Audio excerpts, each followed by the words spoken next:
அதிசய காரியசித்தி தாயே ஓம் வாராகி நமோ நமக. அனைவருக்கும் வணக்கம். நான் உங்கள் தோழி கலை.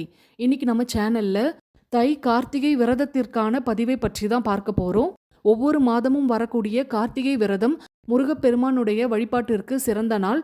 அதுலேயும் வருடத்துல வரக்கூடிய 3 கார்த்திகை விரதம் ரொம்பவே முக்கியத்துவம் வாய்ந்தது. அது என்னென்ன அப்படின்னா, ஆடி மாதம் வரக்கூடிய ஆடி கிருத்திகை, கார்த்திகை மாதம் வரக்கூடிய பெரிய கிருத்திகை, அடுத்ததா இந்த தை மாதத்துல வரக்கூடிய தை கிருத்திகை. இந்த 3 கார்த்திகை விரதம் ரொம்பவே சிறப்பு வாய்ந்தது. வருடம் முழுவதும் கார்த்திகை விரதம் இருக்க முடியல அப்படின்னு சொல்றவங்க இந்த 3 மாதம் வரக்கூடிய கார்த்திகை விரதம் இருந்தாலே போதும். ஒரு வருடம் முழுவதும் கார்த்திகை விரதம் இருந்த பலன் கிடைக்கும். தை கிருத்திகை நாளன்று முறையாக விரதம் இருந்து முருகப்பெருமானை வழிபட்டால் செவ்வாய் தோஷத்தினால் ஏற்படும் திருமண தடை நீங்கும். அதே மாதிரி குழந்தை வரம் கிடைக்க கணவன் மனைவி சேர்ந்து இந்த விரதம் இருந்தீங்க அப்படின்னா கண்டிப்பாக மழலை செல்வம் கிடைக்கும். இது நம் முன்னோர்களுடைய நம்பிக்கை. ஏன்னா நம்ம முன்னோர்கள் எதையுமே காரணம் இல்லாம சொல்ல மாட்டாங்க. முருகப்பெருமானே நமக்கு குழந்தையாக வந்து பிறப்பார் அப்படின்னு சொல்லப்படுது. நாளை தை கார்த்திகை விரதம் எப்படி முருகப்பெருமானை முறையாக வழிபாடு செய்யணும், இந்த நாள்ல குறிப்பிட்ட ஒரு தீபம் ஏற்றுவதனால என்னென்ன நன்மைகள் ஏற்படும், எந்த நேரத்தில் இந்த தீபம் ஏற்றி முருகப்பெருமான வழிபாடு செய்யணும், இதெல்லாமே நம்ம இந்த பதிவில் தொடர்ச்சியாக பார்க்க ஆரம்பிச்சிடலாம். பதிவுக்குள்ளே போகிறதுக்கு முன்னாடி நம்ம சப்ஸ்கிரைபரான தோழி அவங்க வீட்டில் வாராகி அன்னைக்கு தீபம் ஏற்றிருக்காங்க. அந்த தீபத்தினுடைய சுடரில் அன்னையினுடைய முகம் ரொம்ப அழகாக தெரிஞ்சிருக்கு. பாருங்கள், அன்னையினுடைய 2 கண்கள், மூக்கு கொஞ்சம் ஷார்ப்பாக இருக்க மாதிரி அன்னை ரொம்ப வித்தியாசமான ரூபத்தில் காட்சி கொடுத்துருக்காங்க. உங்கள் கண்களுக்கும் இந்த தீபச்சுடரில் தெரியறது அன்னை தான் அப்படின்னு தோணுச்சுன்னா ஒரு லைக் பண்ணிவிடுங்க. சரி, வாங்க இன்னைக்கான பதிவுக்குள்ளே போயிடலாம். சாஸ்திரப்படி செவ்வாய்க்கு அதிபதி முருகப்பெருமான் அப்படின்றதுனால நீங்கள் முருகப்பெருமானுக்கு எந்த விரதம் இருந்தாலும் செவ்வாய் பகவானுடைய அருளை பெறலாம். செவ்வாய் கிரகத்தால் ஏற்படக்கூடிய திருமண தடை, திருமண தோஷம், கர்ம புத்திர தோஷம், மண் மனை சொத்து வழக்கில் பிரச்சனைகள், உடன் பிறந்தவங்களோட சங்கடங்கள் பிரச்சனைகள் இதெல்லாமே விலகும். குரு திசை செவ்வாய் திசையால் பாதிக்கப்பட்டவங்க இந்த தை கிருத்திகை நாளில் முருகப்பெருமான முறையாக விரதம் இருந்து கோவிலில் போய் தீபம் போட்டிங்க அப்படின்னாலே உங்களுடைய கவலைகள் பிரச்சனைகள் அனைத்துமே நீங்கும். அது மட்டும் இல்லாமல் உங்கள் வாழ்க்கையில் எப்பொழுதுமே சந்தோஷங்கள் மட்டுமே நிறைந்திருக்கும்.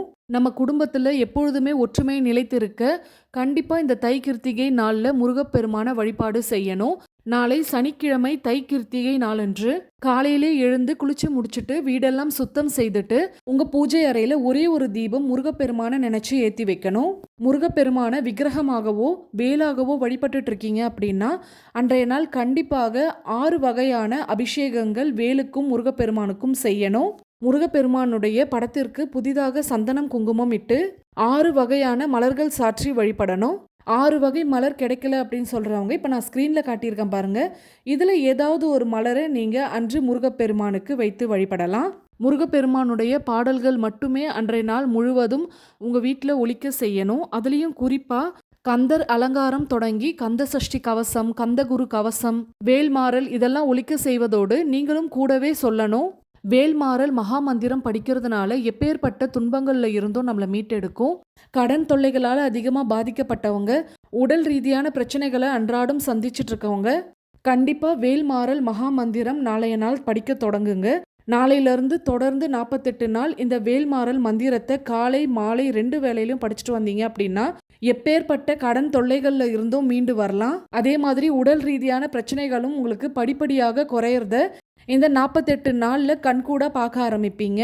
வேல்மாறல் படிக்கிறதுனால ஏற்படக்கூடிய அதிசயங்களை பற்றி தனியாக ஒரு பதிவாக போடுறேன். கண்டிப்பாக நாளைய தினம் வேல்மாறல் படிக்க தவற விட்டுறாதீங்க. தொடர்ந்து 48 நாட்கள் படிக்க முயற்சி செய்யுங்க. யூடியூப்பில் சர்ச் பண்ணிங்கனாலே வேல்மாறல் பாடல்களாக இருக்குது. ஒரு 5-6 நாளைக்கு கொஞ்சம் கஷ்டமாக இருக்கும் படிக்கிறதுக்கு. தொடர்ந்து படிக்க ஆரம்பிச்சிட்டிங்கன்னா அந்த வார்த்தைகள் உச்சரிப்புலாம் சரியாக வந்துடும். எங்கள் வாழ்க்கையிலையும் இந்த வேல்மாறல் பல அதிசயங்களை நடத்தியிருக்கு. அதெல்லாமே நான் ஒரு பதிவாக தனியாக போடுறேன். அடுத்ததாக நாளை மாலை 6 மணிக்கு முருகப்பெருமானுக்கு ஏற்ற வேண்டிய தீபம் என்ன அப்படின்றத பார்க்க ஆரம்பிச்சிடலாம். அதுக்கு முன்னாடி அன்றைய நாள் முருகப்பெருமானுக்கு நெய்வேத்தியமாக 6 வகை சாதம் செய்து வைத்து வழிபடணும். பூஜைகள் முடிந்ததுக்கப்புறம் இந்த நெய்வேத்தியத்தை உங்கள் வீட்டில் இருக்கிறவங்க அனைவருமே பகிர்ந்து சாப்பிடணும். முருகனுக்கு படைத்த இந்த நெய்வேத்தியத்தை அக்கம் பக்கத்தில் இருக்க குழந்தைகளுக்கு கொடுக்கறதுனால ரொம்ப நாளாக குழந்தை பாக்கியம் எதிர்பார்க்குறவங்களுக்கு சீக்கிரமாக குழந்தை பாக்கியம் கைக்கூடி வரும் அப்படின்னு சொல்லப்படுது. பச்சரிசியை நல்லா ஊற வச்சு தண்ணீர் இருத்துட்டு ஆற விட்டுட்டு அதுக்கப்புறம் மிக்ஸி ஜாரில் அரைச்சிங்க அப்படின்னா நல்லா மாவு பதத்துக்கு கிடைச்சிடும். அடுத்ததாக அதில் கொஞ்சமாக வெல்லம் சேர்த்து கொஞ்சம் தண்ணீர் விட்டு பெனஞ்சி மாவிளக்கு தயார் செய்துக்கணும். மொத்தம் 7 மாவிளக்கு தயார் செய்யணும். அதில் 6 மாவிளக்கு அகல் வடிவிலையும் ஒரே ஒரு மாவிளக்கு மலை வடிவில் கொஞ்சம் பெருசாக இப்போ நான் ஸ்க்ரீனில் காட்டியிருக்கேன் பாருங்கள், இந்த மாதிரி செய்யணும். தை கிருத்திகை அப்படின்னாலே இந்த மாதிரி முருகப்பெருமானுக்கு மலை மாவிளக்கு ஏற்றணும். இது ஏன் அப்படின்னா குன்றுதோறும் வீற்றிருப்பவன் முருகப்பெருமான் அப்படின்றதுனால முருகப்பெருமான் வீற்றிருக்கும் குன்று வடிவில் தான் மாவிளக்கை தயார் செய்யணும். இந்த மாவிளக்கு தீபம் இந்த நாளில் ஏற்றுறதுனால முருகப்பெருமானே வந்து மாவிளக்கில் காட்சி தருவார் அப்படின்னு சொல்லப்படுது. 6 அகல் மாவிளக்கில் 3 பக்கமும் மஞ்சள் குங்குமம் இட்டுட்டு இந்த மலை மாவிளக்கில் 6 பக்கம் மஞ்சள் குங்குமம் இட்டு வைக்கணும். இந்த 7 மாவிளக்குலையும் நெய் தீபம் தான் ஏற்றணும். அடுத்து உங்கள் பூஜை அறையில் ஒரு மணப்பலகை வைத்து அதில் இந்த மாதிரி ஷட்கோணம் வரையணும். மகா சஷ்டி விரதத்துக்கு எப்படி ஷட்கோணம் வரைவோமோ அதே மாதிரி தான் வரையணும். அதே மாதிரி ஷட்கோணத்தில் ஒவ்வொரு முக்கோணத்துலேயும் மேலே இருந்து ஆரம்பித்து ச ர வ ந ப வ அப்படின்னு எழுதணும். இது எல்லாமே அரிசி மாவை பயன்படுத்தி தான் வரையணும். கோல மாவை பயன்படுத்தக்கூடாது. செஞ்சு வச்சிருக்க 6 அகல் மாவிளக்கு தீபங்களையும் சரவண பவ மந்திரத்துக்கு மேலே வைக்கணும். ஷட்கோணத்துக்கு நடுவில் ஓம்ன்ற பிரணவ மந்திரம் எழுதணும். பிரணவ மந்திரத்துக்கு மேலே தான் இந்த மலை மாவிளக்கு தீபம் ஏற்றி வைக்கணும். தீபம் ஏற்றிய பிறகு இப்போ ஸ்க்ரீனில் தெரியக்கூடிய இந்த மந்திரத்தை 21 முறை உச்சரிக்கணும். 21 முறை உச்சரிக்க முடியாதவங்க 6 முறையாவது இந்த மந்திரத்தை கண்டிப்பாக உச்சரிக்கணும். மந்திரம் உச்சரித்து முடிச்சதுக்கப்புறம் முருகப்பெருமான் கிட்ட உங்களுடைய வேண்டுதல்களை வைக்கணும். நீண்ட நாளாக நீங்கள் எந்த விஷயம் நடக்கணும் அப்படின்னு எதிர்பார்த்துட்டு இருக்கீங்களோ அதை முருகப்பெருமானிடம் மனதார கேளுங்க.